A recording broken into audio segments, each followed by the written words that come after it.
विषय चिंतन को काट पा रहे हैं? क्या आप प्रियालाल के लिए रोते हैं? विचार करके देख लो। यदि हां तो आप धन्य हैं, और यदि नहीं तो अब भी दुर्भाग्य है कि सुधा भंडार, प्रेम सुधा भंडार वृंदावन में आकर, वृंदावन का आश्रय लेकर, वृंदावन की रज में रहकर विषय चिंतन हो रहा है, संसार का चिंतन हो रहा है, प्रियालाल का अखंड चिंतन नहीं हो रहा। सच्ची मानिए, जहां अखंड चिंतन होने लगता है तो ना जीने की आशा रहती है, ना मरने का भय लगता है, ना कोई किसी भी तरह के पद प्रतिष्ठा लाभ की कोई वृत्ति ही नहीं रह जाती, क्योंकि है ही नहीं, यहां कोई लाभ नहीं। कुछ भी बनो, मरना है। अब बोलो इसके आगे क्या उत्तर है? कुछ भी बनो, बिगड़ना है। कोई भी उन्नति कर लो, प्रभु से विमुख होकर, पतन है उसका। हाथ में कुछ नहीं आना, कुछ भी बनो। ये इसलिए कह रहा हूं कि आप सावधान हो जाएं और असली कमाई कर लें। श्रीपाद कह रहे हैं, सारम सारंगवत सुंचरो मधुर बने राधिका केली धामनी। हे भाई सारंगवत, भ्रमर बन जाओ राधा नाम के। जैसे भ्रमर पुष्प का पराग पान करता है, ऐसे ही श्री कृष्ण के हृदय के प्रेम का पराग है ये राधा नाम। सच्ची मानना, ये हृदय की भी बात आचार्य चरण के प्रताप से जो समझ में आई है। सब साधन जहां तक बने हैं वो किए गए हैं भगवत कृपा प्रसाद से। तुम्हारा मन राधा नाम का भ्रमर बन जाए। प्रेम का समुद्र लालजू महाराज हैं, और उस समुद्र का सार प्रिया जो है, और प्रिया लाल दोनों को अधीन कर ले वो राधा नाम है। ये हम किसी संप्रदायवाद या पक्षपात से नहीं कह रहे, मान लो ये हृदय की बात कह रहे हैं। अहो भाग्य जिनको विश्वास हो जाए इस राधा नाम पर। भ्रमर बना दो। भ्रमर की दो वृत्तियां, एक पराग का स्वाद लेना और एक गुंजार करना। राधा नाम का गुंजार होता रहे, इसलिए हर ध्वनि में राधा नाम गाने की अनुमति दे दी है। अगर आपको सांसारिक ध्वनियों के गुनगुनाने का स्वभाव बन गया है तो उसमें राधा नाम गुनगुनाओ। राधा नाम ऐसे भ्रमर की तरह गुनगुनाओ कि वो छूटे ना। कोई भी ध्वनि पकड़ लो, राधा राधा राधा राधा राधा। भ्रमर स्वाद लेता है पराग का, तो राधा नाम सुधा रसम रसयुतुम जिह्वास्तु में विह्वला। ये हित सजनी जो कह रहे हैं, हरिवंश महाप्रभु कह रहे हैं, ये राधा नाम का अमृत स्वाद जे भी तुम्हारी जिह्वा में प्रकट हुआ, ते भी नित्य लीला में प्रवेश हो जाएगा। हमारी बात मान लेना। सब जितने मंत्र हैं उनका प्रधान ये राधा है, क्योंकि जितने मंत्र हैं भगवान के हैं, और भगवान भी अपने श्रीमुख से जिस नाम का रसास्वादन लेते हैं वो राधा नाम है। हरि रसना राधा राधा रट। हरि की स्वयं रचना राधा राधा रटती है। अपने जीवन को कर्तव्य में लगाते हुए यदि हम राधा नाम जप करें तो हमें कुछ दुर्लभ नहीं है। श्री भगवान अर्जुन जी को गीता जी में उपदेश कर रहे हैं, ये सृष्टि के चक्र का अपने अपने कर्तव्य का पालन करेंगे तो देवता प्रसन्न होंगे। देवता प्रसन्न होंगे तो तुम्हें जो आवश्यक सेवा सामग्री वो प्रदान करेंगे, क्योंकि हमारी अन्न से उत्पत्ति होती है, अन्न से पोषण होता है, अन्न से ही पुष्टि होती है। अगर देवता अप्रसन्न हो गए तो हम किसी भी तरह सुखपूर्वक नहीं रह सकते। और वो भगवान के द्वारा अलग अलग लोकपालों के रूप में शासन करने के लिए विराजमान है। जब कोई अपने कर्तव्य का पालन नहीं करता है तो अग्नि देवता, वायु देवता, वरुण देवता सब ये उसको कष्ट देने लगते हैं, बाहर और भीतर।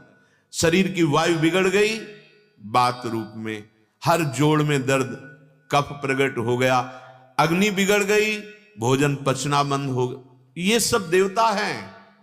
यदि आप अपने कर्तव्य का पालन नहीं करेंगे तो तुम्हारे भीतर और बाहर दोनों जगह भारी दुख का जाल बिछा देंगे देवता लोग। ये भगवान के शासन विभाग के हैं। यदि आप अपने कर्तव्य का पालन भगवत सन्मुख होकर करेंगे तो जैसे जल की वर्षा होती है ऐसे तुम्हें सुख सामग्री का विधान बनता चला जाएगा।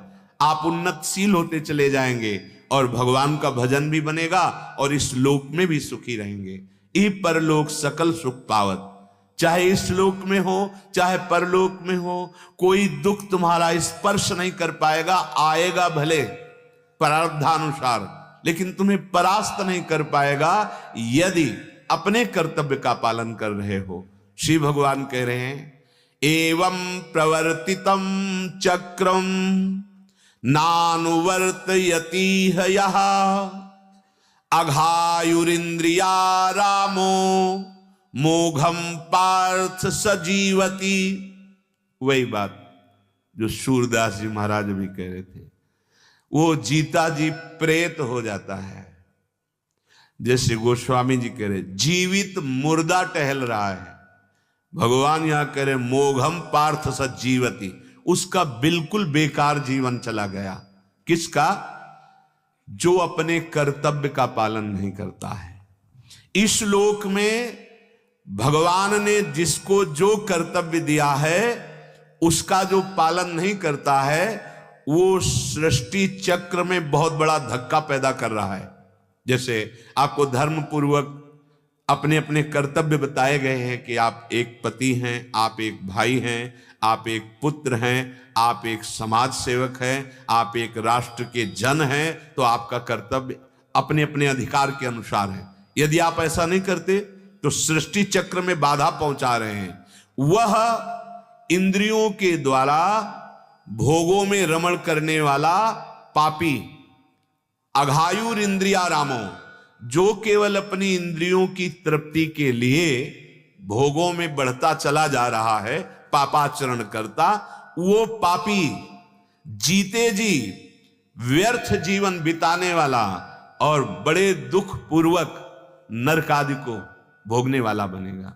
भगवान कह रहे हैं जैसे रथ है, एक भी पहिया टूट जाए तो सारथी और रथी दोनों गिर जाएंगे, ऐसे ही ये जीवन एक रथ है।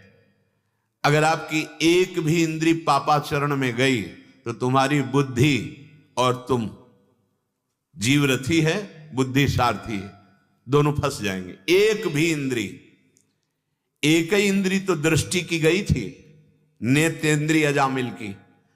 वो जंगल में हवन करने के लिए समिधा लेने गया था, वहां देखा कि मदिरा पान किए हुए एक पुरुष किसी वैश्या से ऐसा व्यवहार कर रहा है, बस देखता ही रह गया।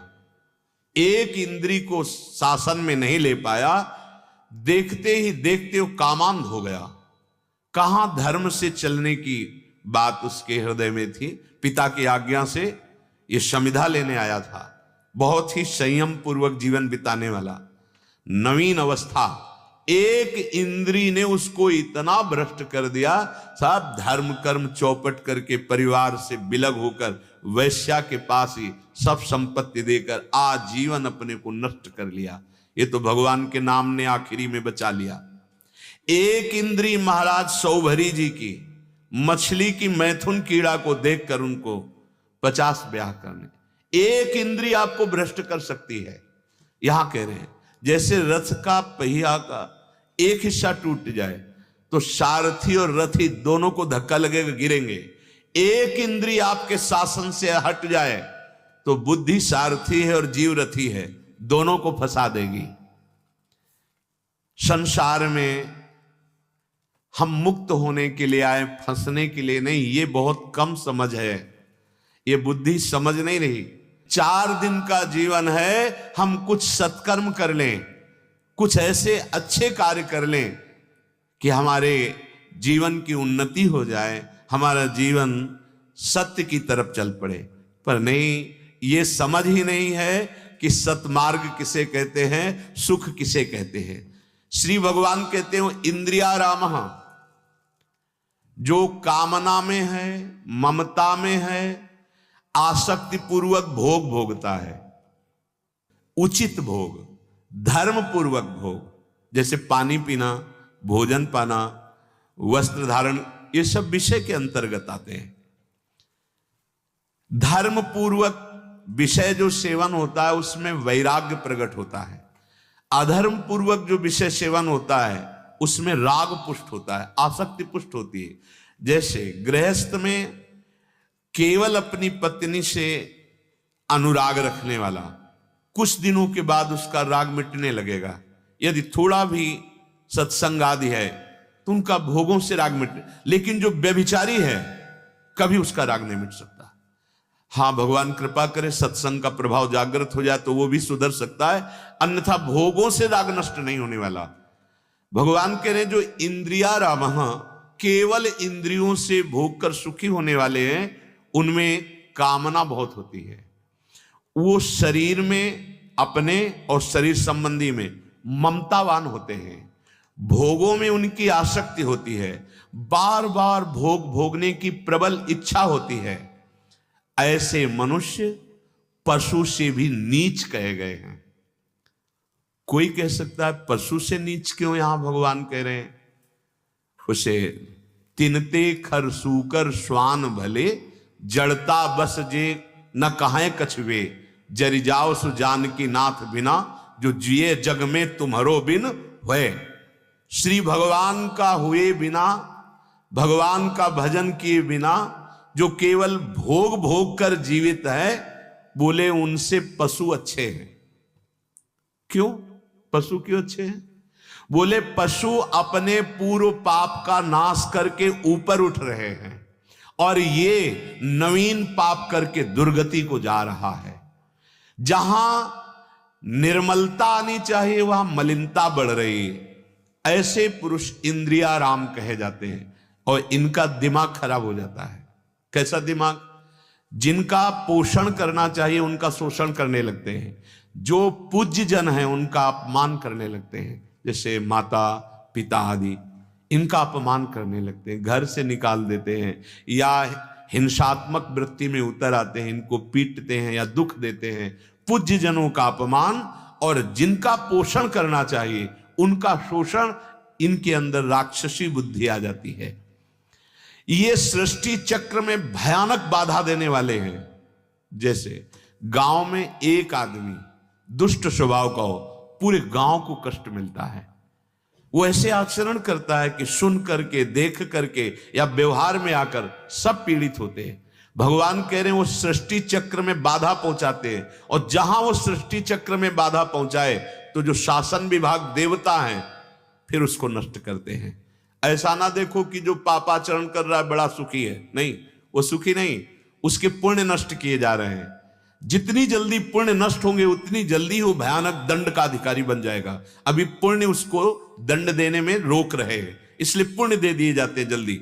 अब वो समझता है पाप करके मैं बड़ा सुखी हो रहा हूं, कोई अपराध नहीं, कोई हमें दंड नहीं मिल रहा। नहीं, भूल मत करना, वो तुम्हारे पुण्य नष्ट किए जा रहे हैं, इसलिए तुम्हें दंड नहीं मिल रहा। अभी आगे चलकर जो दंड मिलेगा बहुत बुरा। यहां केवल ब्याज मिलता है, मूल तो नरक में मिलता है। अघायु हो, जो सृष्टि चक्र में बाधा पहुंचाते हैं, अर्थात सृष्टि चक्र का मतलब जिसका जो कर्तव्य है वो अपने कर्तव्य को नहीं कर रहा है तो उसकी आयु व्यर्थ हो जाती है। ऐसे पापाचारी लोग अकाल मृत्यु को प्राप्त होते हैं। ऐसे पापाचारी लोग बहुत आगे चल करके दुख पाते हैं। उनका जीवन केवल पापमय होता है। इंद्रियों के द्वारा भोग बुद्धि होने के कारण वो केवल पाप एकत्रित कर लेते हैं। स्वार्थी, अभिमानी, भोगी, संग्रही, ये पाप करके केवल नरक की यात्रा करते हैं। ये भगवान के वचन है। अघायु, परद्रोही, परदार रत, पर धन, पर अपवाद, ते नर पावर पाप में, देह धरे मनुजात। गोस्वामी जी ने भी कहा है ये राक्षसी स्वभाव है। क्या? जो दूसरों से द्रोह करता है, पहला। दूसरा, जो दूसरों की स्त्रियों से काम भाव करता है, दूषित भाव करता है। तीसरा, जो दूसरे के धन का अपहरण करता है। चौथा, जो दूसरे की निंदा करता है। बोले ऐसे ये पावर जन पाप में इनका जीवन होता है। देखो, भगवान की कृपा से सत्संग मिला है, जबान को शासन में लीजिए, किसी की निंदा मत कीजिए। उसी समय राधा राधा जपिए जब वाणी का बेग आया है कि हम किसी के विषय में निंदा करें। नहीं नहीं, क्यों? पर निंदा के कीते आवत नहीं, कछु हाथ मूरख पर्वत पाप को ले चल अपने साथ। यदि आप गृहस्थ हैं तो आप केवल चमड़ी के परिवर्तन को सुख मत मान ले। जो तुम्हें धर्म पूर्वक पाणी ग्रहण किया गया है उसी में सीमित रहे। अगर आप परिस्त्री की तरफ गलत भावना करते हैं, यही नरक का द्वार है। जैसे कहा गया है नरकस्य नारी, जो शास्त्रों में लिखा गया है कि यदि स्त्री को तुमने काम भाव से देखा तो सीधे नरक का आप आश्रय ले रहे हैं, आप सीधे नरक पहुंचेंगे। भगवान ने कहा है कामा क्रोधा तथा लोभा तस्मादेत प्रेम त्यजेत। काम क्रोध लोभ ये नरक पहुंचाने वाले हैं। किसी भी माता बहन को तुम्हारा अधिकार है ऐसा कि तुम दूषित भाव से देखो? तुम्हें दृष्टि मिली है, तुम पवित्र भाव से नहीं देख सकते, काम भाव से। बोले ये पापी जन जो इंद्रियारामी होते हैं वो केवल इसी दृष्टि से देखते हैं, इनको दुर्गति प्राप्त होती है। स्त्री को मात्र भाव से देखने के लिए शास्त्र ने आगे जननी सम जाने पर नारी, केवल एक जहां पाणी ग्रहण किया वहीं आपका काम भाव होना चाहिए, अन्यत्र नहीं। और वैरागी के लिए चराचर जगत में अपने प्रभु विराजमान है, दूसरा कोई भाव नहीं। मोघम पार्थ सजीवती, ऐसे जिनको हमने मनुष्य शरीर दिया कि अपना कल्याण कर लेंगे और वो इंद्रिय भोगों में पाप करते चले जा रहे हैं, तो हे पार्थ, हे अर्जुन, वो जीवित व्यर्थ जीवन व्यतीत करने वाले मृत पुरुष हैं, मरा हुआ जीवन है। भगवान मानो उनकी निंदा कर रहे हैं, ताड़ना कर रहे हैं। ऐसे मनुष्य संसार में व्यर्थ जीवित हैं, अर्थात इनका ना रहना ही उत्तम है, जो केवल पापाचरण कर रहे हैं। यदि अपने कर्तव्य का पालन करके सृष्टि चक्र को बाधा ना पहुंचाई जाए तो भगवान की कृपा इतने से ही प्राप्त हो जाएगी, क्योंकि ये संपूर्ण सृष्टि श्री भगवान की है। आप कुछ नहीं कर रहे, पर आप परिस्त्री गमन नहीं करते, आप मांस नहीं खाते, आप मदिरा नहीं पीते, आप जुआ नहीं खेलते, आप किसी को भी कष्ट नहीं देते, निंदा नहीं करते, तो आप भगवान के कृपा पात्र बन जाएंगे, आपको साधु कृपा प्राप्त हो जाएगी। जितने ऋषि मुनि अपने आप आपका भजन में, क्योंकि धर्म से चल रहे, तो भजन में रुचि हो जाएगी। श्री भगवान कह रहे ये तो हुई साधारण कर्मयोगी की बात। अब भगवान कह रहे जो सिद्ध पुरुष हैं उनके लिए शास्त्र का कोई शासन लागू नहीं होता। यस्त्वात्मरतिरेव स्यादात्मत्रतश्च मानवः आत्मन्येव च संतुष्टस्तस्य कार्यं न विद्यते। जो अपने आप में ही रमण करते हैं, शरीर का यहां शब्द नहीं है, अपने आप आत्मस्वरूप में, जो अपने आप में तृप्त रहते हैं। शरीर प्रारब्ध के अनुसार सुखी या दुखी उससे कोई मतलब नहीं। जो सिद्ध पुरुष होता है उसको शरीर से कोई संबंध नहीं होता, बिल्कुल संबंध नहीं होता। जैसे पुराने कपड़े से अपने कोई संबंध नहीं रखते, फेंक देते हैं, ऐसे फेंका हुआ सा होता है। स्वभाववश संस्कारवश उससे चेष्टाएं हो रही हैं। चूंकि भजन करके सिद्ध हुआ है तो भजन में स्वभाव बन गया है। चूंकि धर्मयुक्त संयम युक्त जितेंद्रीय मनोनिग्रही उसका समय व्यतीत हुआ है, वैसे ही उसका आचरण होगा। कर नहीं रहा, किंचन मात्र कोई क्रिया नहीं कर रहा। जैसे पीछे अभी कहा था, स्वयं भगवान बैठ जाते हैं, अहम भगवान के चरणों में लीन हो जाता है। ये परिपक्व अवस्था का लक्षण है।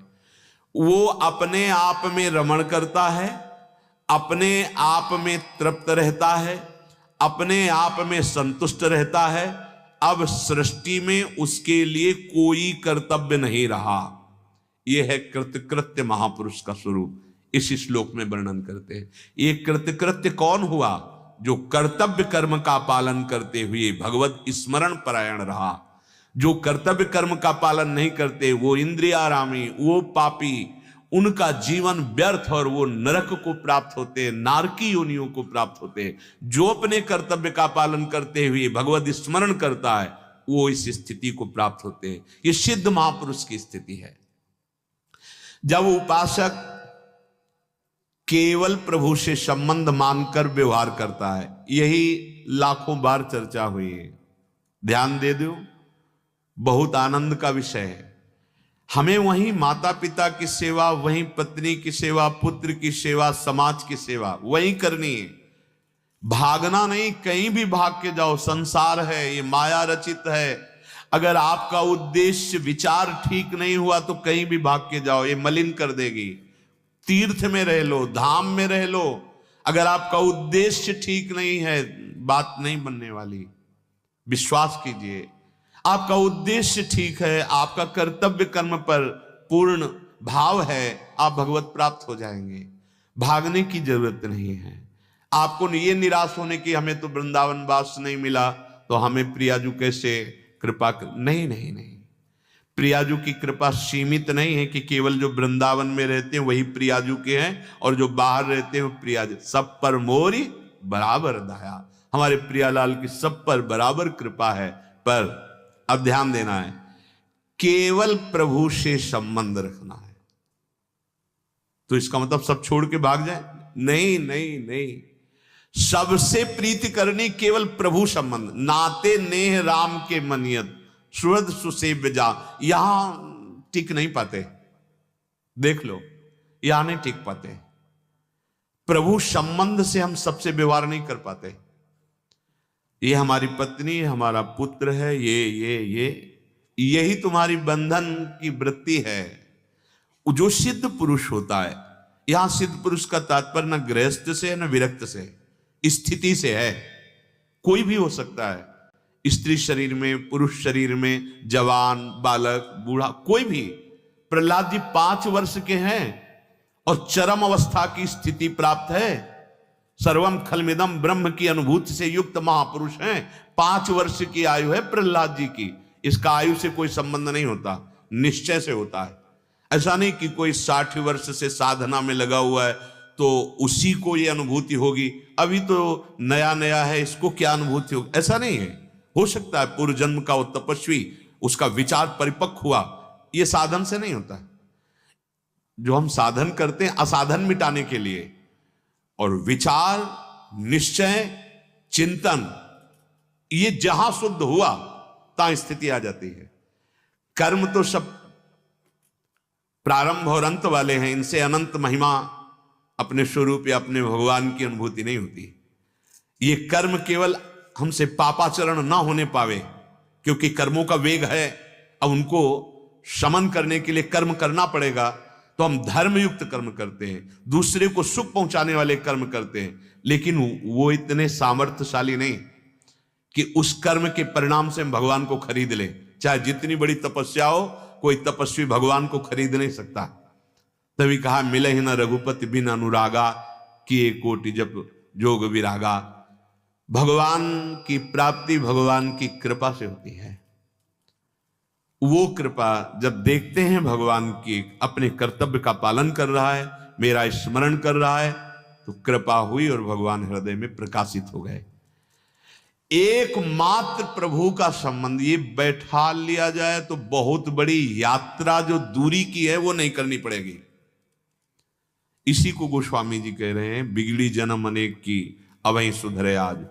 ये बैठा नहीं पाते, हजारों बार ये चर्चा हुई है। पर ये प्रियता, ये मेरी पत्नी, ये मेरा मित्र, ये मेरा पुत्र, ये मेरे और ये मेरे नहीं। अब ये बात तुम्हारी नहीं बनेगी, बिगाड़ दी। पत्नी में गोविंद, पुत्र में गोविंद, माता पिता में गोविंद, जिससे हम व्यवहार कर रहे हैं उसमें गोविंद को देख रहे हैं, प्रभु को देख रहे हैं, अपने स्वामी को देख रहे हैं। बहुत जल्दी लाभ मिल जाएगा, बहुत जल्दी। आप भावना तो करो, सर्वान वस्तुतया निरीक्ष, यहीं से प्रारंभ होता है। फिर जब बुद्धि पवित्र होती है तो कोई प्रश्न नहीं रह जाता, दिखाई देता है कि ये 3 गुणों के पर्दे पे ऐसा हो रहा है, लेकिन भगवान हमारे बिल्कुल निर्लेप है, त्रिगुणातीत है। तो बुद्धि इस भाव से त्रिगुणातीत हो जाती है और भगवान के अनुभव में मगन होता है। तो इसका पहला सिद्धांत है, हमारा केवल संबंध प्रभु से होना चाहिए। पहला सिद्धांत है, हमारा केवल संबंध प्रभु से होना चाहिए। अब इसे आराम से देख लीजिए, ना हमारा रुपये से संबंध है, ना हमारा इस शरीर से संबंध है, ना हमारा समाज से संबंध है, एक प्रभु से संबंध है। अब प्रभु के संबंध में युक्त होकर के व्यवहार के लिए रुपया चाहिए तो कर्तव्य कर्म कर रहा है, व्यापार नौकरी ये सब यज्ञ है। पीछे आपने सुना है, व्यापार नौकरी किसानी ये सब यज्ञ है, क्योंकि ये कर्तव्य कर्म है। जो धन आया परिवार की सेवा ये सब यज्ञ है। अब बढ़िया बात बन गई, एकमात्र प्रभु से संबंध स्वीकृत करके फिर व्यवहार में जो हो रहा है वो सब प्रभु को अर्पित, यही परिपक्व अवस्था का अनुभव करा देती है। इंद्रिय के भोग, स्त्री पुत्र परिवार आदि, अन्न जल आदि, धन आदि, ये तुम्हें कभी संतुष्ट नहीं कर सकते। प्रभु का मान करके अपने जीवन निर्वाह मात्र पर भाव रख करके और सेवा में लगा दो। ये पहले नहीं था तुम्हारे पास, बाद में तुम्हारे पास नहीं रहेगा। मान लो ये जो तुम्हारे अंदर अधिकार बन गया कि इतना मेरा, इतना मेरा, इतना, ये छूट जाएगा। इससे भगवत प्राप्ति कर लो। कैसे? हम ही नहीं कह रहे कि आप जाकर किसी को दान दे दो, नहीं। प्राप्त जो तुम्हारी सेवा है उसमें आप चूक मत करो। जिससे बहुत बार कह रहा हूं, ये बहुतायत अब होता चला जा रहा है। कितने वयोवृद्ध मिलते हैं कि जिनको उनके पुत्रों ने उनको त्याग दिया। नहीं, किस काम में आएगा तुम्हारा रुपया? किस काम में आएगा तुम्हारा शरीर? किस काम में आएगी भोग सामग्री? बहुत दुखी हो गए, परिणाम बहुत कष्टप्रद मिलेगा। इसका सेवा में सदुपयोग कर लो। जहां कहीं किसी की सेवा मिल जाए, ये भगवत प्राप्ति का हेतु है। तुम कभी तृप्त नहीं हो पाओगे इन भोगों से, छीन लिया जाएगा बिना तृप्ति के। भोगते रहो, भोगते रहो, मृत्यु आ गई, सब छीन जाएगा, यही पड़ा रहेगा। जमीन, रुपया, पैसा, भोग सामग्री सब। यदि तुम सावधान होकर ये समझ पाओ कि ये परिवर्तनशील जड़ नाशवान भोग सामग्री से यदि हम किसी की सेवा कर ली तो मुझ पर भगवान प्रसन्न हो जाएंगे, भगवान मिल जाएंगे। ये कोई भाग्यशाली सोच पाता है। स्वयं संसार के भोग से कभी तृप्त नहीं हो सकते, सेवा करके तृप्त हो जाओगे। कई बार सत्संग में कहा, जैसे अपने प्राणों का पोषण करने के लिए हम भोजन पाते हैं तो एक तृप्ति होती है, लेकिन वही भोजन यदि कोई भूखा हो और अपने दरवाजे पे आ जाए और हम उसको पवा दें, फिर जो तुम्हें शीतलता प्राप्त होगी वो 56 प्रकार के भोग पाने से भी नहीं होगी। क्यों? ये सेवा बन गई, ये भगवत प्राप्ति का हेतु बन गया। किसी भी मनुष्य की जो भी सामग्री में प्रीति है, शरीरों में प्रीति है, ना प्रीति रहेगी और ना सामग्री रहेगी। दोनों बातें समझ लीजिए। बहुत प्रीति कर रहे हो जिसके शरीर से, कुछ दिन बाद नहीं रहेगी, घृणा हो जाएगी। जैसे नवीन जब ब्याह होता है तो पति पत्नी में बहुत आसक्ति होती है। जहां संतान हुई फिर शरीर असमर्थ हुए आगे चल के, कि जब अपने योग्य नहीं रहता स्वार्थ की पूर्ति के, तो वो अंदर से प्रार्थना करता है जिससे प्रीति की है कि भगवान इसको, क्या तुम्हारी प्रीति थी? अनुकूलता की प्रीति थी। ये सबके लिए देख लेना। यहां की प्रीति और यहां की भोग सामग्री टिकाऊ नहीं है, यहां का पद टिकाऊ नहीं है। फूलो मत, भूलो मत। चाहे जितने बड़ा पद हो, जब शरीर नहीं टिकेगा तो पद क्या टिकेगा? और जब भोग सामग्री ऐसे रख दो तो कुछ घंटों में उसका परिवर्तन शुरू हो जाता है, नष्ट हो जाती है। तो उसका भोग भोगने वाला ये शरीर कैसे अविनाशी हो सकता है? ये भी नष्ट होगा। जब शरीर नष्ट होगा तो इसकी प्रीति कैसे टिकेगी? किसी की प्रीति स्थायी नहीं है। स्थायी प्रीति है प्रभु के चरणारविंद में।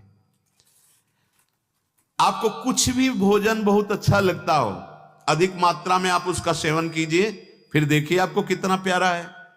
जैसे जो पदार्थ आपको अच्छा लगता हो कि ये तो बहुत प्रिय है हमें, और आप 250 ग्राम पाते हैं, अब आपको 2 किलो पवाया जाए, अब हालत आपकी क्या होगी? घृणा हो जाएगी। नहीं, अब नहीं डालो, अब नहीं डालो। जैसे एक बार सुनाया था ना, खीर, एक महात्मा के मन में आया कि खीर मिल जाए, बहुत दिन से पाई नहीं। तो एक गृहस्थ के यहाँ गए और कहा 10 आदमी की लिए आप खीर बना सकते हो? कहा हाँ महाराज। तो बोले आप बनाओ और फिर हम पाएंगे। तो उन्होंने सोचा कि ये अकेले कहने आए हैं, गांव के बाहर होंगे 10 लोग। ऐसे बनाई कड़ाह में बहुत बड़ी, कहा कमरे में रख दो, आप लोग बाहर हो जाओ। तो उनका और आदमी कहाँ है? बोले सब यही हैं, यही हैं, हमें पाना है। और शुरू किया। अब थोड़ी देर तो खीर अच्छी लगी, इसके बाद जब और पाना शुरू किया, अब मन कह रहा नहीं, बोले खीर बहुत अच्छी है और खीर आपको बहुत प्रिय है। और अब उल्टी हुई तो उसी खीर में मिलाया, फिर ऐसे रोम रोम खड़ा हो गया, कभी खीर नहीं पाएंगे, ऐसा कहने लगा। लेकिन वो महात्मा थे तो वो उस अनुभव को रखेंगे, लेकिन आप अनुभव को नहीं रखेंगे। 2, 4, 6 दिन बाद फिर मन कह देगा। कोई भी भोग तुम्हें तृप्ति नहीं प्रदान कर सकता, और कोई भी प्रीति तुम्हारी यहाँ की स्थायी नहीं है। कोई भी पद सुख यहाँ का स्थायी नहीं है, नहीं है। बड़ी निराशा जागृत होती है, और कोई भी शरीर यहाँ का स्थायी नहीं है। इसलिए विवेक पूर्वक इन वस्तुओं को, इस प्रीति को प्रभु के चरणों में लगा दो। कैसे प्रभु के चरणों में? हम आपको सही बात कहते हैं, प्रभु के भोग लगाने से ज्यादा सुख आपको मिलेगा जब किसी शरीरधारी को, भूखे को पवा दोगे। प्रभु को वस्त्र पहनाने से ज्यादा जब प्रभु किसी शरीर में सर्दी में कांप रहे हो, आप उनको वस्त्र दे दोगे, बहुत ज्यादा प्रभु प्रसन्न हो जाएंगे। हाँ, जब कोई बीमार पड़ा, परेशान है, कोई सहयोग, आप उसकी सेवा कर दो। हमारे हृदय की बात मान लेना, मेरे प्रभु को भोजन, वस्त्र, आभूषण ये केवल भाव बढ़ाने के लिए हैं। पार्थिव चीजों से कभी प्रभु प्रसन्न नहीं होते, हमारी बात समझ लेना। पार्थिव वस्तुओं से प्रभु प्रसन्न नहीं होते। प्रभु उस पार्थिव वस्तु में जब आपका भाव लगता है ना कि अब जैसे कल एक लाडली आई, वो ऐसे नथ पहने, ऐसे, अरे उनका बहुत सुंदर, हमारी कल ही भेजा, जाओ जाओ जाओ, जहां भी मिले ऐसी लाओ जो ऐसे लाडली जी के पहने। लाडली जी को इससे प्रसन्नता नहीं होती, ये जो अपने अंदर प्रसन्न, मेरी लाडली जी, और ऐसे वो स्वीकार करती है अपने। जैसे आनंदीबाई को उस वैश्या की साड़ी कलकत्ता में जाकर अच्छी लगी, और वो साड़ी श्री जी को, जो हमारे अंदर भाव होता है वो प्रभु ग्रहण करते हैं। प्रभु वस्तु नहीं ग्रहण करते। आप खुद देखते हैं, फिर प्रसाद क्यों कहा जाता है? प्रभु ने पूरा पाया। क्या पाया? उसमें जो आपका भाव लगा था ना। भगवान कहते भाव का भूखा हूं मैं, और भाव ही एक सार है। भाव से मुझको भजे तो भाव से बेड़ा पार। भाव बिन सुनी पुकारे मैं कभी सुनता नहीं, वो कह रहे हैं।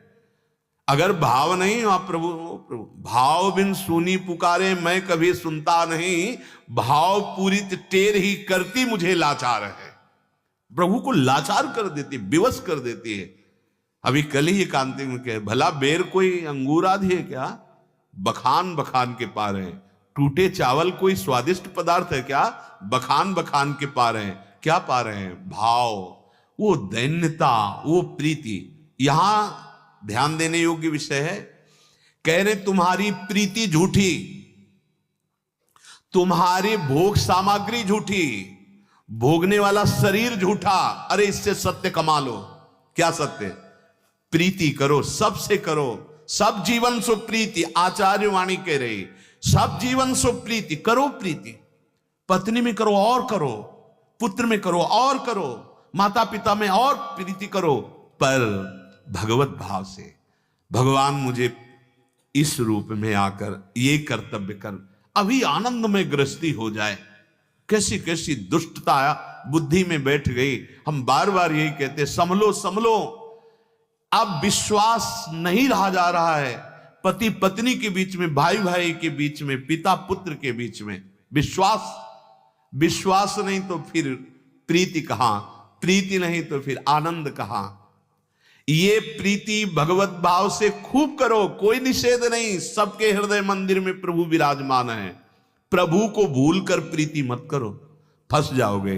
और वही फंसाव मिटाने के लिए मानव देह मिला है। पर कौन अपनी पत्नी में भगवत भाव करता है? कौन पत्नी अपने पति में भगवत भाव करती?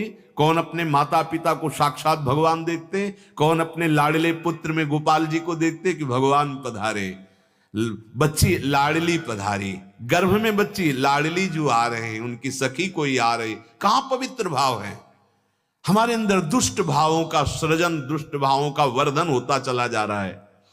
भगवान कह रहे हैं तुम्हारी प्रीति सार्थक हो जाएगी, तुम्हारी ये वस्तुएं जो नाशवान हैं, जो छूट जाएंगी, ये सत्य की प्राप्ति कराने में सहयोगी बन जाएंगी।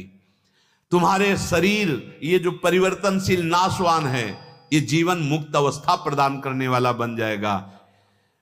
जो भी तुम्हारे पास वस्तु है, तुम्हारे पास बुद्धि है, वो दूसरों की सेवा में लगा दो।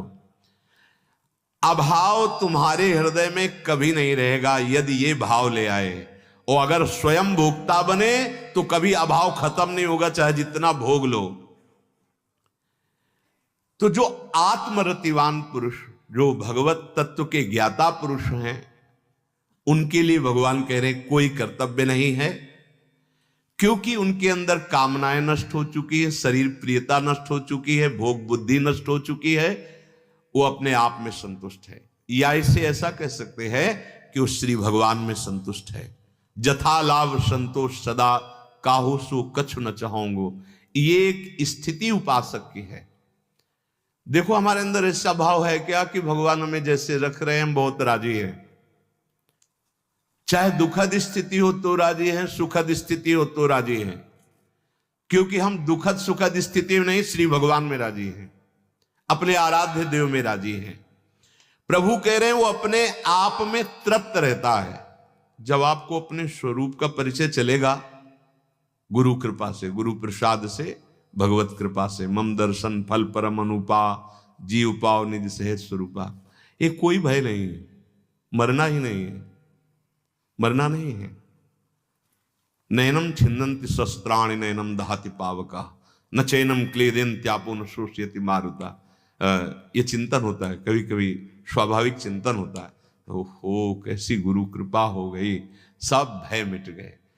मरने का जो भय वो शरीर राग के कारण है। शरीर राग खत्म हो जाए, मरने का भय खत्म हो गया। शरीर राग के कारण भोग कामनाएं हैं, शरीर राग खत्म हो गया, कोई इच्छा नहीं, कोई जरूरत नहीं, आपको कोई जरूरत नहीं। और इस शरीर का प्रारब्ध है, जब तक ये जीवित रहेगा प्रारब्ध के अनुसार ये चलेगा। चाहे जितनी तुम सुख की व्यवस्था कर लो, दुख मिटा पा रहे हो क्या? क्योंकि तुम्हारे प्रारब्ध में है। पुरुषार्थ इसी स्थिति के लिए करो।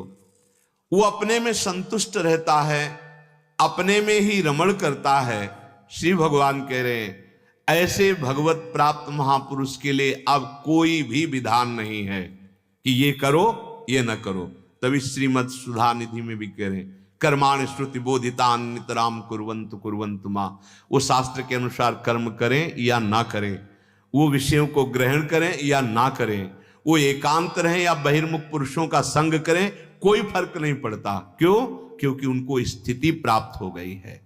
यही स्थिति प्राप्त करना है। इसमें वर्णन कर, चाहे कर्म योग से प्राप्त करो, चाहे ज्ञान योग से प्राप्त करो, चाहे भक्ति योग से प्राप्त करो, इस स्थिति का नाम है जीवन मुक्त। खत्म, जन्म मरण का बंधन खत्म। क्या?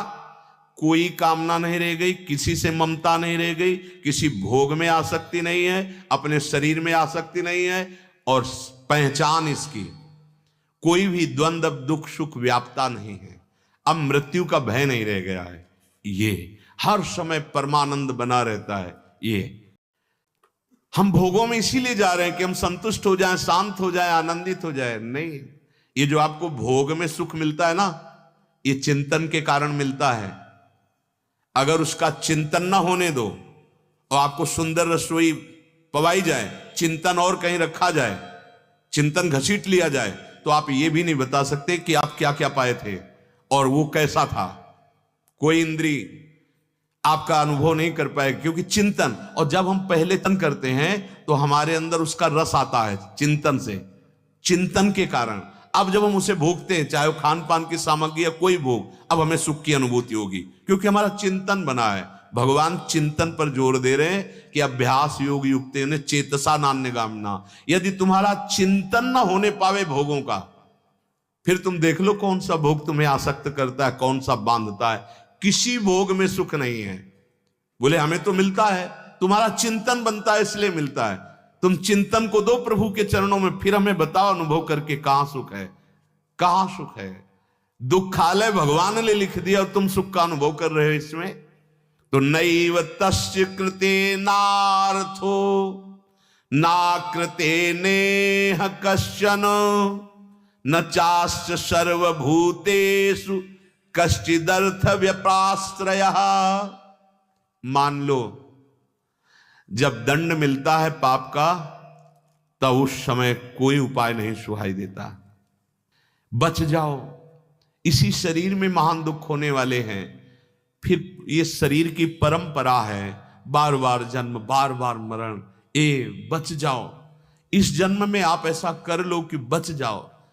एक जगह केवल है, मामेव ये प्रपद्यन्ते माया में ताम तरन्ति। एक स्थान तुम्हारे हृदय में ऐसा है, अगर उसको खोज पाओ तो कोई भी द्वंद्व, मान अपमान, सुख दुख, लाभ हानि, ये नाना प्रकार के जन्म मृत्यु आदि दुख छू नहीं पाएंगे। मस्त हो जाओगे। मान लीजिए ये सुख ना तुम्हें इस लोक में मिलेगा, न ब्रह्मलोक तक मिलेगा। ये सुख मनुष्य देह में भगवद आश्रित होकर अच्छे कर्म करते हुए नाम जपने से मिलेगा। ये स्थिति जब आती है तो भगवान कह रहे हैं उस सिद्ध महापुरुष का इस संसार में अब कोई कर्तव्य कर्म नहीं रह गया, सब ऋणों से मुक्त हो गया, भगवत प्राप्त हो गया, सब बात बन गई। कोई प्रयोजन नहीं रहता संसार से। तो इसका मतलब वो पागल जैसा फिर हो जाता होगा? नहीं, निष्काम, कोई कामना नहीं पर कर्म हो रहा है जगत मंगल के लिए। किसी से कोई संबंध नहीं पर बहुत प्रीति का व्यवहार हो रहा है। उसका कोई प्रयोजन नहीं, बिना प्रयोजन के सबका मंगल करने वाली चेष्टाएं उससे हो रही। वो अगर ऐसा करता है व्यवहार में तो ठीक है, नहीं करता है तो उसका कोई प्रयोजन नहीं रहता। संपूर्ण प्राणियों में किसी भी प्राणी से किंचन मात्र भी उसका कोई संबंध नहीं होता, न राग का, न द्वेष का, न स्वार्थ का, लेकिन सबसे प्रीति का व्यवहार होता है। नैव तस्य कृते नार्था, जिसे भगवत प्राप्ति हो जाती है उसकी ये स्थिति होती है। नैव तस्य कृते नार्था, हमारे अंदर देखो कुछ न कुछ करने की प्रवृत्ति हो रही है, और जब भगवत प्राप्ति होगी तो अंदर जानते हो कैसी स्थिति होती है। सेल हटा दिया, ये दीवाल घड़ी जैसे ठप, अपने आप में हो गई। श्री भगवान में मन, श्री भगवान में इंद्रियां, श्री भगवान में बुद्धि, ऐसे अब वो चला रहे हैं, बुलवा रहे हैं, चला रहे हैं, करवा रहे हैं सेवाएं, उसके अंदर नहीं है। ये कर्ता भाव वाला नहीं जान पाएगा, कोई संकल्प नहीं है। अब क्या होना है उसको कुछ पता नहीं, कोई चाह नहीं है, वो सब प्रभु करवाते चले जा रहे हैं। अगर कोई स्फुरणा कर्म की हो रही है और आप अपने में देख रहे हैं कि मैंने किया, अभी भगवत प्राप्ति नहीं, स्फुरणा हो रही है पर वो श्री भगवान है। श्री भगवान स्फुरणा बनकर श्री भगवान ही क्रिया करा रहे हैं, श्री भगवान ही मंगल करा रहे हैं, कहीं मैं नहीं है, ऐसी स्थिति होती है। हम भक्त हैं इसलिए भगवान की बात कहते हैं, ज्ञानी है तो गुणानुगुण वर्तनते, वो माया में देखता है। ये प्रकृति का शरीर, तीनों शरीर प्रकृति से प्रेरित होकर क्रियान्वित हो रहे, मैं साक्षी मात्र हूं, दृष्टा मात्र हूं, करता नहीं हूं। ये स्थिति सिद्ध महापुरुष की होती है।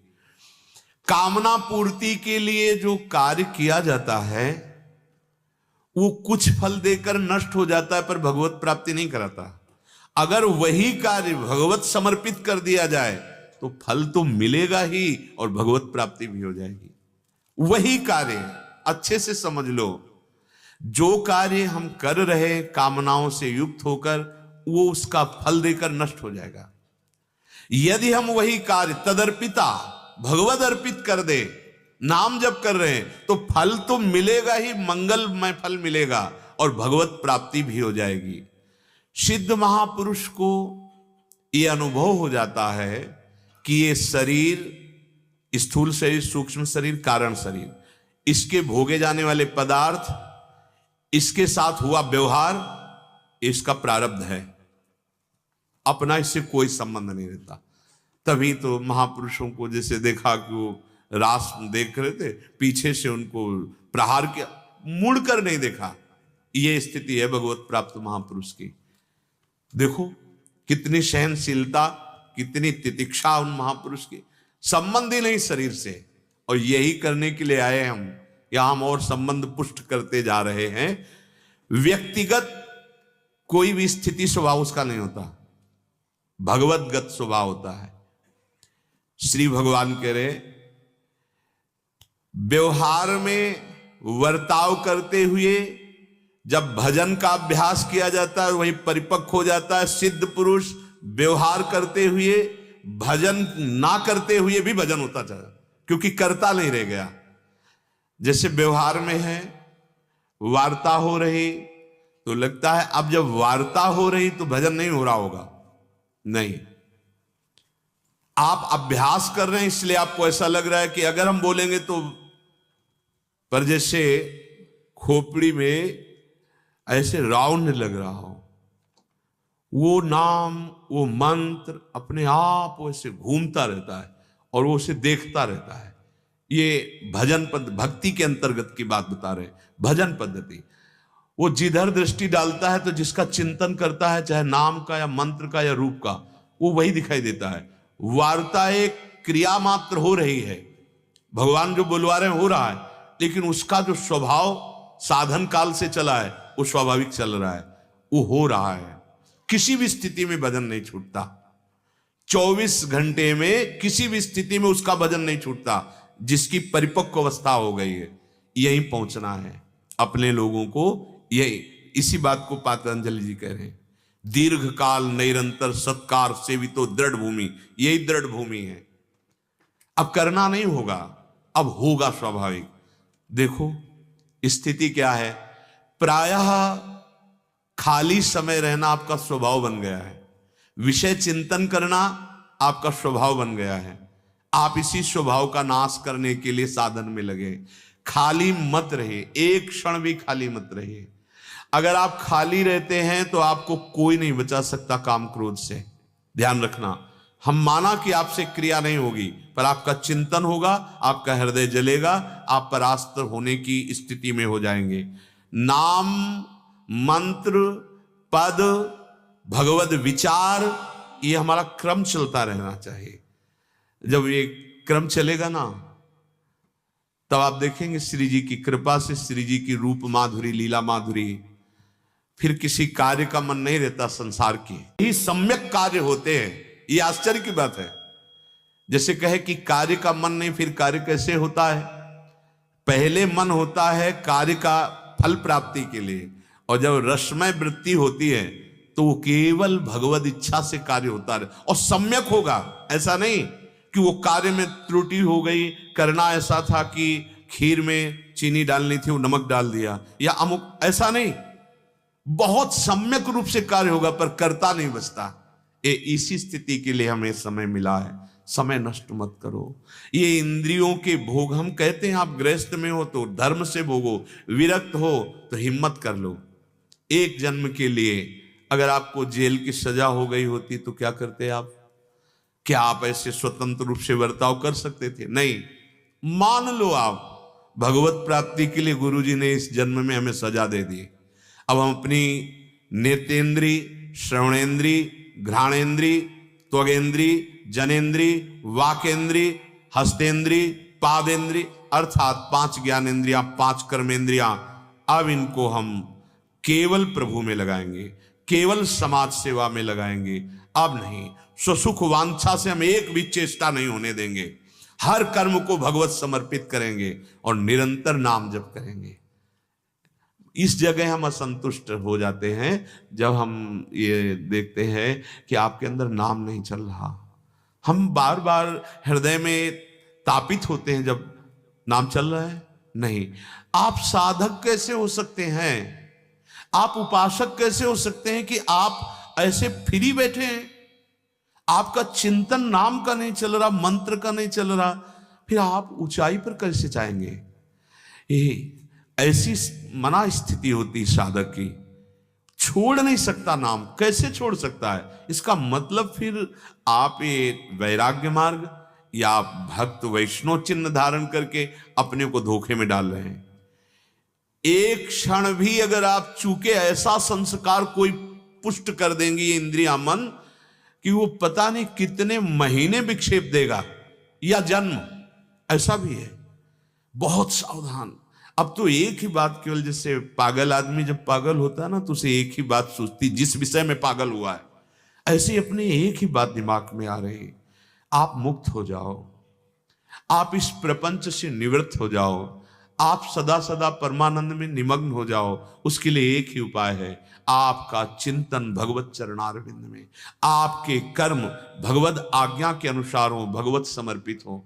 नहीं, कोई महत्व नहीं इस जीवन का, जितना भी कमा रहे हो सब छूट जाएगा, उसका परिणाम आपको भोगना पड़ेगा। अधर्म से कमाया है तो उसका, धर्म से कमाया है तो उसका, लेकिन इस धर्म और अधर्म से दोनों से हमें मुक्त होना है। त्यज लोक धर्मान, ये लोक धर्म भी हमारे काम में नहीं आएगा। सच्ची मानिए, सावै पुंसाम परो धर्मो यतो भक्ति अधोक्षजे। यदि श्री कृष्ण चंद्र जी के चरणों में भक्ति नहीं हुई, प्रेम नहीं हुआ, निरंतर नाम नहीं चला, तो जैसा कुछ अभी अनुभव में आ रहा है कि फिर जीवन का कोई महत्व नहीं रहा, आप भटकती हुई अपने जीवन को व्यर्थ करेंगे। इसलिए हाथ जोड़कर प्रार्थना है, कुछ जानो या ना जानो, जो कर्तव्य कर्म कर रहे हो भगवान को अर्पित कर दो और नाम जप करो। एक लालसा जगा लो, अब मुझे इस जन्म में भगवत प्राप्ति करनी है। भगवान भेजे तो कर्म बंधन से युक्त नहीं, अपने पार्षद बना के भेजे। अब मैं कर्म बंधन से जन्म मरण के चक्र में नहीं फंसना चाहता, अब मैं झूठी प्रीति में नहीं बंधना चाहता, अब मुझे प्रभु चाहिए। ये ऐसे शुरू कर दो, आ जाएगी। झूठा खेले साचा होए, अगर झूठे अंदर से लाने लगो ना, अब मुझे प्रभु चाहिए, अब मुझे भगवत प्राप्ति करनी है, अब मुझे इससे मुक्त, बार बार अगर ये लाने लगेगे तो सत्य में एक दिन ये बात तुम्हारे हृदय में छा जाएगी कि मुझे भगवत प्राप्ति करनी है। फिर जो साधन होगा वो दिव्य होगा। लक्ष्य दृढ़ ना होने के कारण देखो, एक दृष्टि होती है, जो भजन करने वाले जन होते हैं, इतना जो होता है वो खोया हुआ रहता है, अंतर्मुख दृष्टि रहती है। जब साधक मुखारविंद का दर्शन करते हैं तो वो दृष्टि बताती है कि अंतर्मुख नहीं है, ये बाहर। जो अंतर्मुख है देखते ही पता चलता है, उनकी दृष्टि होती है, वो अलक्ष्य दृष्टि होती है। आंख खुली है पर बाहर का कोई लक्ष्य नहीं है, वो अलक्ष्य अंतर्मुख दृष्टि होती है। आपको देखने से लगेगा कि क्या गुस्सा है क्या, ऐसा लगेगा, क्योंकि गाढ़ चिंतन पूरी आज्ञा चक्र पे उसकी आंतरिक दृष्टि होती है। मंत्र चल रहा है या नाम चल रहा है, बात भी कर रहा है तो चिंतन में रहता है, सेवा भी कर रहा है तो चिंतन में रहता है, चाहे वो गृहस्थी सेवा हो चाहे विरक्ति। ये समय बर्बाद मत करो, बहुत बड़ी शक्ति आपके अंदर है, आप उसे जागृत करो। आप इतना हे मार्ग में उतरते चले जा रहे संसार के जीव, जहां से लौटना मुश्किल है। एक एक कर्म को मिटाना बड़ा कठिन है, आप सजाते चले जा रहे हो उसी को, अशुभ कर्म करते चले जा रहे हो। ये वेश, ये देश तब तक आपको नहीं बचा पाएगा जब तक आपका आंतरिक चिंतन नहीं होगा। आपको सच्ची कह रहे हैं, आपका आंतरिक चिंतन बनना चाहिए। तभी कभी कभी मन एकदम ऐसा हो जाता है कि निकलने का मन नहीं होता, कि खुद में डूब जाओ, खुद में डूबो। दूसरे का परिवर्तन प्रभु करेंगे, प्रभु करेंगे, खुद में डूब जाओ, ऐसा मन बार बार करने लगता है। अगर आप लोग सहयोग देंगे और हमें दिखाई देगा भगवत कृपा से कि आप सब भजन में खूब डूब रहे हो, तो हमारा उत्साह बनाएंगे प्रभु कि आपसे हम मिलें, आपसे हम बात करें, आपसे सत्संग करें। अगर हमें ऐसा लगेगा तो फिर ये लगता है कि समय को बर्बाद करना इस स्वभाव में नहीं रहा और फिर अच्छा नहीं लगता। आपके मुखारविंद का दर्शन करने पर हमें पता चलना चाहिए कि आप इस समय मंत्र में हैं, नाम में हैं, भगवत चिंतन में, तो हमारे अंदर उत्साह आएगा, जैसे जैसे दर्शन होता है। हाँ चलो, गृहस्थी में है, अगर वो अपने असत आचरण छोड़ते हैं, कुछ क्षण भी भजन करते हैं, तो हमारे हृदय की प्रसन्नता का हेतु बन जाए। लेकिन जो वैराग्य मार्ग में है, अब उनके लिए दूसरा कर्तव्य नहीं, एकमात्र आंतरिक भजन। इसलिए हमारा सहयोग कीजिए अपने कल्याण के लिए। आप जो सत्संग सुने उसे मनन करें, आचरण में उतारें, खाली ना रहें। बस खाली रहने पर फिर हमें असंतोष पैदा। एक भी साधक अगर खाली रहा और वो कमी लगी अंदर में, तो बर्दाश्त नहीं होता। जैसे बगीचे का माली का एक भी पौधा दीमक लग जाए तो उसे अच्छा नहीं लगता, उसे क्लेश होता है। ऐसे ही आप हमारे प्रियाजू के बगीचे के पौधे हैं। कोई भी पौधे में माया रूपी दीमक लगे और आपका चिंतन ठीक ना रहे, ये बर्दाश्त नहीं होगा। इसलिए सब चिंतन परायण, क्रिया धीमी कर दो। आप कोई कार्य कर रहे हो, आपको लग रहा है हमारे चिंतन में, तो आप उस क्रिया को धीमे धीमे कीजिए। पहले चिंतन को संभालिए, अभ्यास हो जाएगा तो यथावत होने लगेगी, पर चिंतन को संभालिए। अगर आपका चिंतन शून्य, बाहर भागवतिक क्रिया हो रही, तो वेग संसार के चिंतन में लगा देगा, वो आपको गिरा देगा। आज सत्संग हो रहा, कल हो सकता है ना हो। शरीर है, इसका क्या भरोसा, नाशवान शरीर। लेकिन जितना पकड़ करके स्थिति में आ गए तो हमें भरोसा हो जाएगा कि आप क्रॉस कर गए, आप काम विजयी हो जाएंगे, आप क्रोध विजयी हो जाएंगे, आप ईर्ष्या, द्वेष, माया का आकर्षण, इससे आप हारेंगे नहीं। तो हृदय में लगेगा ना, मेहनत भगवान ने जो करवाई वो पूर्ण हो गई। वर्तमान में जो भगवत चिंतन नहीं करता है, भविष्य में परिपक्व अवस्था को कभी प्राप्त नहीं हो सकता। वो पक्का समझ लीजिए। कहे हनुमंत विपत्ति प्रभु सोई, जब तो सुमिरन भजन न होई। हम आपसे हंसेंगे, आपसे बात करेंगे, लेकिन हमारा हंसना और बात करना आपका आंतरिक विषय देखना होता है। हम आपको हंसाएंगे, आपसे बात करेंगे, पर आपकी वृत्ति को देखेंगे कि आप हैं कहां, इस समय आप कहां हैं। जब हम आपसे हंस रहे हैं, आपसे बात कर रहे हैं, आपके संग खेल रहे हैं, अब आपकी वृत्ति कहां है। अगर दिखाई दी इस समय भी राधा राधा अंदर, तो हृदय प्रसन्न। और अगर लगा कि आप भूल गए प्रियाजू को, इतने में भूल गए, अभी तो सुखद वृत्ति थी, भूल गए, और अगर भारी घटना आ जाएगी, कोई शरीर की भारी विपत्ति आ जाएगी, तब क्या करोगे। नहीं नहीं, सबे नहीं, उठो और सच्चिदानंद स्वरूप में स्थित हो। हमारी यही प्रार्थना है। अगर आप समझ पा रहे हो तो समझ लीजिए, ये चंद मिनटों का समय मिला है। तुम्हें जो लगता है 50 वर्ष 60 वर्ष, चंद मिनट हैं, अवसर है, कर लो, भगवत प्राप्ति कर लो। आगे समय नहीं है, नहीं है, विश्वास कर लीजिए। वो दिखाई देता है, जैसे अंधा है, जा रहा है, आगे कुआं दिखाई दे रहा है, वो गिरेगा जाके, ऐसे आगे दिखाई दे रहा है। एक कलयुग ऐसे जाल फैला रहा है कि सच्चिदानंद वृत्ति बनना बहुत ही कठिन है, बहुत ही कठिन है। अभी थोड़ा अवसर है, निकल चलो। अभी महापुरुषों की छत्र छाया है, गुरुजनों की, आचार्य की, धाम की कृपा है। भगवत प्राप्ति कर लो, दूसरा कोई मार्ग नहीं रह गया सुख का। आप सोच रहे हो कि हम योग के द्वारा या अन्य साधनों के द्वारा, क्षमता नहीं है, खूब अनुभव की बात कह रहा हूं। एकमात्र क्षमता है भगवद आश्रित होकर नाम, नाम को पकड़ लो। नाम जीवन धन, नाम परम सिद्धि, नाम परम लाभ, नाम ही हमारा प्राण, नाम ही हमारा आराध्य देव, नाम ही हमारी परम गति। ऐसा मान लो, विश्वास कर लो। शेष चर्चा आगे। श्री राधा वल्लभ लाल की।